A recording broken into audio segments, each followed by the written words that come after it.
Hey,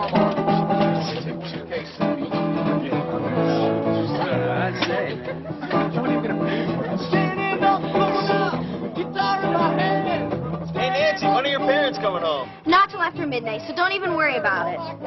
Hey, guys, glad you could get here. Hey, Nancy, what's the box for? You know the rules. If you're going to drink, you've got to give me your keys. Whatever. Hey! Come along. So good. Big handles. I'd say. What are you going to pay for?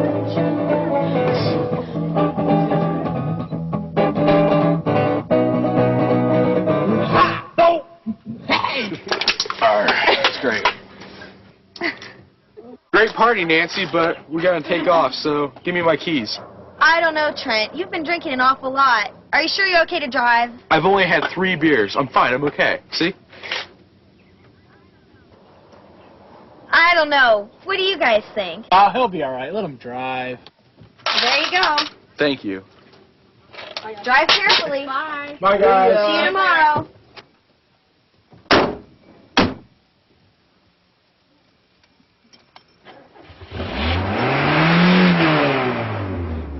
That's one way it happens. Someone drinks, gets behind the wheel, and takes a human life, or lives. However it happens, this is where you're liable to lose some of the best years of your life for drunk driving homicide.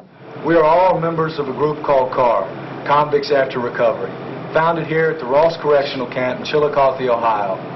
We are all here doing time because we got drunk and got behind the wheel and killed someone. My name is Don Taylor. I'm serving a 2.5 to 5 year sentence on 1 count of aggravated vehicular homicide. I'm currently serving a sentence of 4 to 10 years at the Chillicothe State Penitentiary for 1 count of aggravated vehicular homicide. My name's Edwin King. I'm serving a 3 to 10 sentence for 2 counts of aggravated vehicular homicide and 1 count of aggravated vehicular assault. Unfortunately, there are thousands of men and women serving time for drunk driving homicides in this country. Do you think any of us planned it that way? But you see, every 24 minutes someone is killed in this country by a drunk driver. That's 60 people a day. That's like a major plane crash every day. And remember this, for every person killed by a drunk driver, for every missing person, there are many more victims and lives ruined. When people ask me about my family or my children, I tell them I have 2. One is retarded and one is dead. My youngest son, at age 21, October the 14th, 1990, was killed in an accident with a drunk driver. This happened at about 1:15, 1:20 in the morning, and I didn't find out about it until 8:15.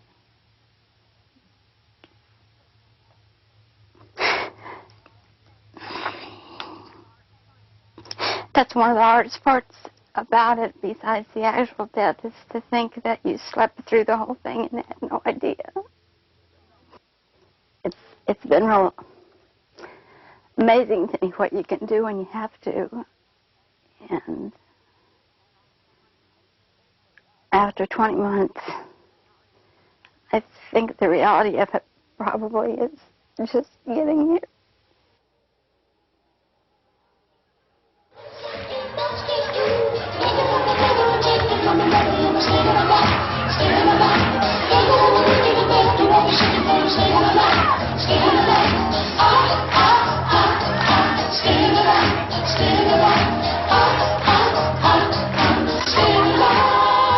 I want you to hear from 2 very good friends of SAD, 2 very good friends of MAD, and 2 very good friends of all of ours. And that's Bob Eisenhart and Tracy Smith. Hi, sweetie. How you doing? You nervous? What changes have you seen? I think the hardest thing for the students to do is remember.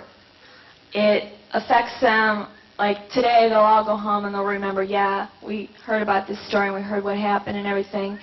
And that's great, but 3 weeks from now, are they going to remember at that party after they've had a few drinks? And that's where it's not going home. It's not reality. They're not realizing that I was just like them. It's never going to happen to me. You read about it in the newspaper, you hear about it, but it does not happen to me. It happens to someone else. Are you being received differently now in schools than you were when you started 6 years ago? I think when kids view me, I'm somebody who's overcome it.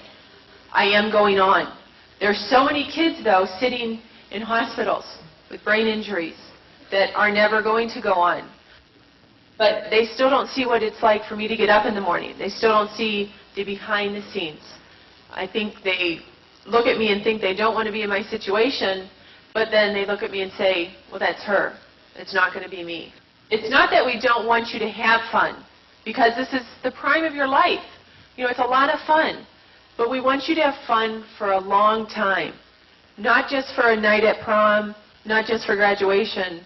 We want you to have fun for a long time. So please. Yeah.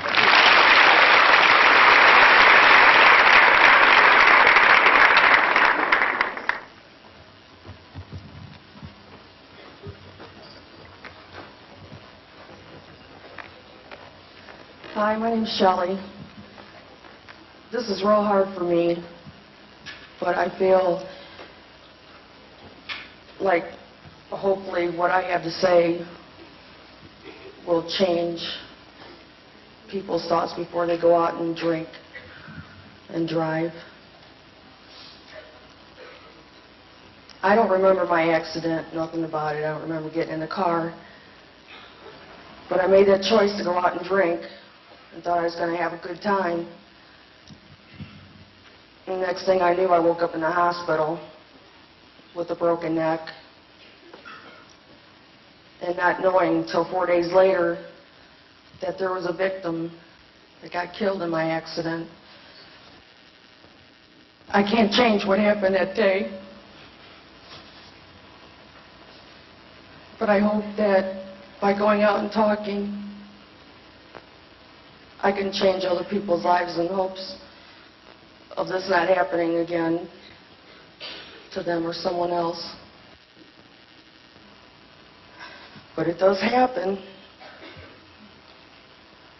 It doesn't take you drinking. You can get in the car with anyone else.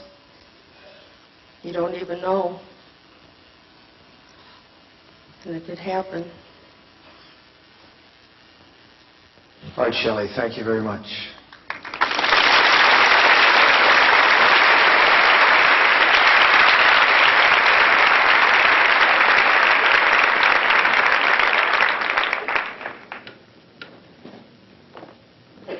That's all I can remember. It felt like I hit a brick wall. I was passed out. I remember waking up and looking straight down, and the steering wheel was bent around my head. And I looked up and saw that the windshield was cracked in my car.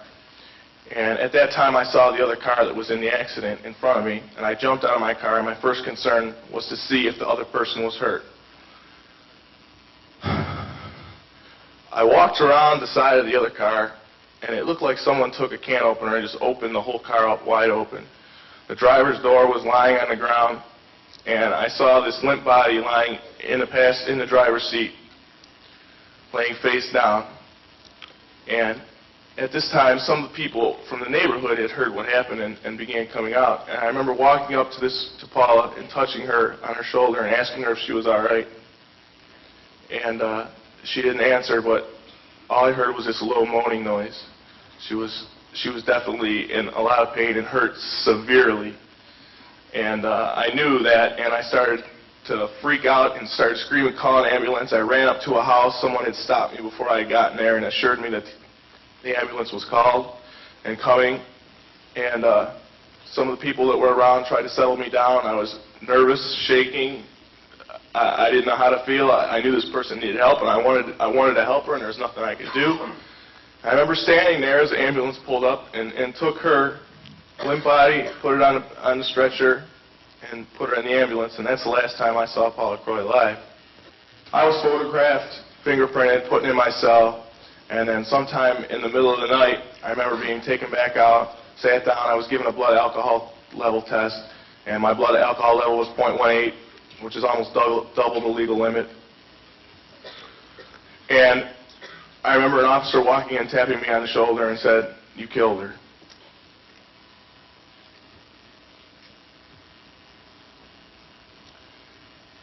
I didn't know what to feel. I had taken this girl's life for what I had done. I was shaking. I can't tell you, I can't even put into words how I feel about what I did. And one of the reasons that I'm here is because I want to tell you people that it can happen to you.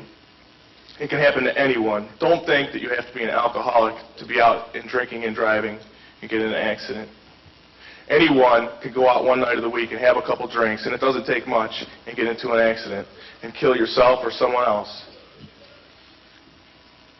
I will live with this pain for the rest of my life, and a lot of people probably think that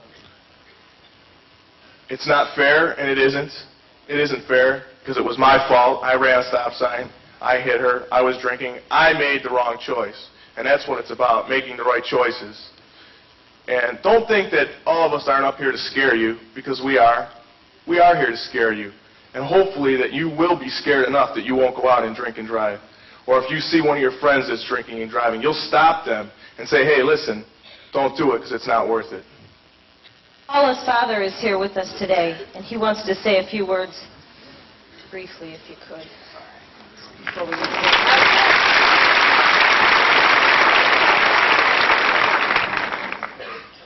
I hope I can get through this. Bear with me, please. It's one of the hardest things as a parent is to bury a child. As a parent, we tell our young people to be very careful when you drive an automobile. And my daughter was a very careful driver. Her car was paid for exactly 1 week to the day she was killed in it. She had left our house with her boyfriend, who lived approximately 2.5 miles, dropped him off. She too was coming home because she had to go to work. She also went to college. And there was a terrible crash. And there, very short time thereafter, there was the lights, and little did she know her granddaughter was very seriously injured. In a very short period of time, one of the neighbors who recognized the car came up to the house, and I was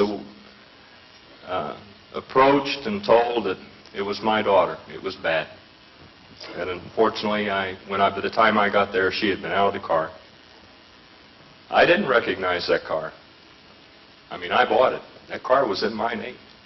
Kids, I didn't recognize it. My mind wouldn't let me accept that. 225 feet. She wasn't across town. She wasn't at some other city. She wasn't away. Maybe the last sight she ever seen was the back of our house. We'll never know. But I buried her the 12th day of August. And now we have memories. Scott, yes, Scott will go on with his life. We know Scott. Scott graduated with my oldest daughter. And I feel sorry for Scott. I really do.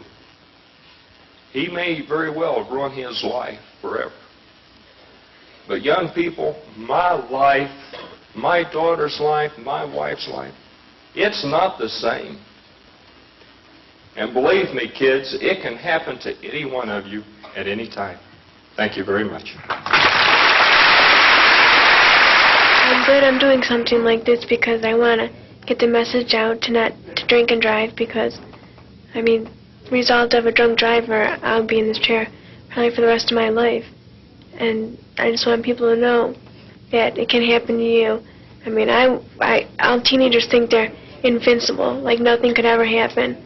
But trust me, it can. I mean, I was one of those that thought this would never happen to me, you know.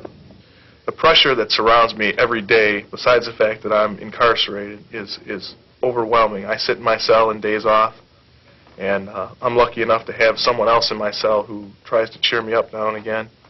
But there's times when I just sit and think the same thing, it could have been me. It could have been me. Why wasn't it me? Why did what happened to her happen to her and I didn't even have a scratch? And it doesn't seem fair, and it isn't fair. But the only thing that I can do to help myself is to send a message out, not to drink and drive, make the right choice. Scott cannot bring her back, no matter what he does, but he can prevent somebody from going through what he's gone through. It's not easy to sit in his seat. It's not easy to sit in a wheelchair. And we all have to live with that choice we made. And it's a choice we would give a minute to have back. We would pay any amount of money to have those seconds back in our life, but we don't have that chance. Our choices are over, and now we all deal with the consequences. And he will live with that consequence for the rest of his life. I will live with my consequence. And they're two very tough consequences to live with. I feel the same way as Barb. I guess you can't drive home enough that you could be that number, and that all it is a simple choice you have to make. I don't want anyone who sees this to think that it can't happen to them. I can remember when I was in high school coming to programs like this, reading about drinking and driving in a newspaper and things like that, but it obviously didn't affect me enough, and I want to be able to affect people, and for them not to just go home for 1 day or 2 days and think, I'm not going to drink and drive tonight. I remember what happened to that poor kid or all those people on that stage. But I want to make them think that every single day of their life. There are several myths some people have about drinking and driving. One is that beer or wine are less intoxicating than hard liquor. It just isn't true. There's as much pure alcohol in a beer or a glass of wine as there is in a shot of liquor. So don't think that you're going to stay out of trouble just by sticking to beer. The next time you see one of those phony beer commercials where everyone's so beautiful and having such a great time, remember one of these scenes from real life.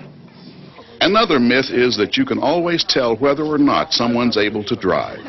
I've only had 3 beers. I'm fine. I'm okay. See? The truth is, everyone acts differently when they're drinking. Although you've probably seen this for yourself, you may still be tempted to get behind the wheel or in a car with another driver when drinking's been going on. It may seem easier than saying no at the time, but it could end up being the worst or the last mistake you ever make. The only reliable way to tell how much someone's driving is affected by drinking is by the level of alcohol in their blood. In other words, their blood alcohol concentration, or BAC. Most states consider you too drunk to drive with a BAC of 0.10%.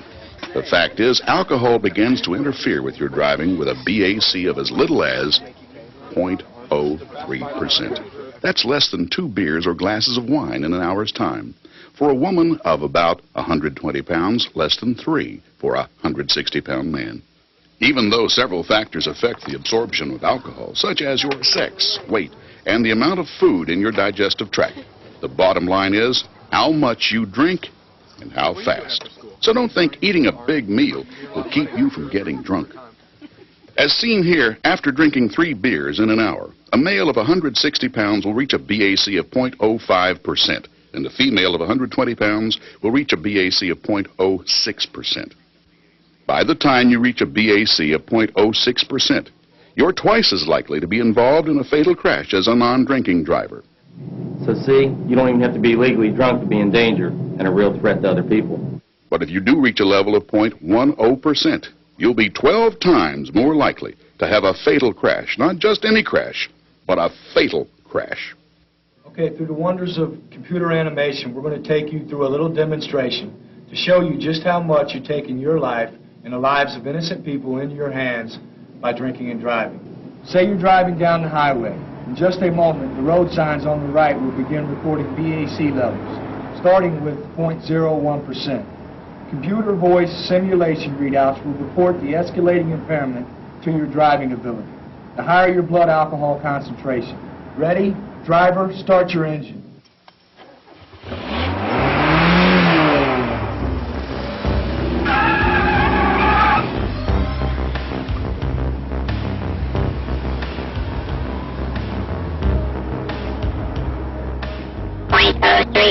BAC. Choice reaction time impaired. 0.04% BAC. Simple reaction time and emergency response impaired. 0.05% BAC. Tracking or monitoring your car's position on the road impaired. You can concentrate on only one thing at a time. You may have some double vision, and you'll have trouble seeing detail in moving objects. 0.08% BAC. concentrated attention, speed control, braking, gear changing, lane tracking, and judgment, all impaired. Better bend over and kiss your goodbye. We've tried to make this as entertaining as it is informative for you people, but drunk driving is no joke. The only people who may know this as well as we do are the families of the victims killed in drunk driving accidents. I feel like, and lots of people don't understand this, but I feel like my life ended the day yesterday. I've read a lot and tried to get in touch with the process of grief as it's described. I'm not sure where I'm at now. The shock is over, the denial is over. I have to accept it because I know that's what happened. But I don't think I'll ever feel any different than I do now. I go to work and I do what I have to do because I have a child to take care of. But at the same time, Neil was what made things right for me. He was the future, and there isn't any. Let me tell you about the third myth people have about drunk driving. It's that coffee, a cold shower, or exercise will somehow sober you up enough to where you can drive home safely. Right? Wrong. The only thing that sobers up a drinker is time. So if you've been drinking and have no one sober to drive you home, the only safe choice you have is to stay and sleep it off. It's so simple. If you've been drinking, don't drive. And don't get into the car with anyone who's been drinking either. And if you can, try to keep them from driving too. Please, take what we've tried to tell you here to heart. Make our lives worth something again. We care about you, really. You see, taking lives by accident has given us all a new appreciation for life that we never had before. Cherish it. I had my son's body cremated. These are his ashes. This is what I have now. And this is what I had earlier. When I used to watch videos just like with this one here today, I didn't listen.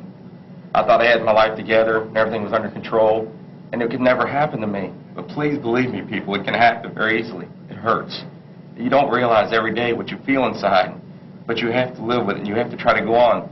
Every time I laugh or I smile, I feel like I'm cheating the man that I killed the car wreck. Please believe me, don't drink and drive. There's only two choices in your life. That's prison or the cemetery, and it's your choice. I cannot share with you in 20 to 30 seconds how many ways my life has been affected by the choice I made that night to get in the car with the drunk driver. But I am here to share with you that I'm a statistic now, I'm a number, and it's a number I thought I would never be. Well, my friends, they're numbers now. You want to be a number? I don't think so. Thank you.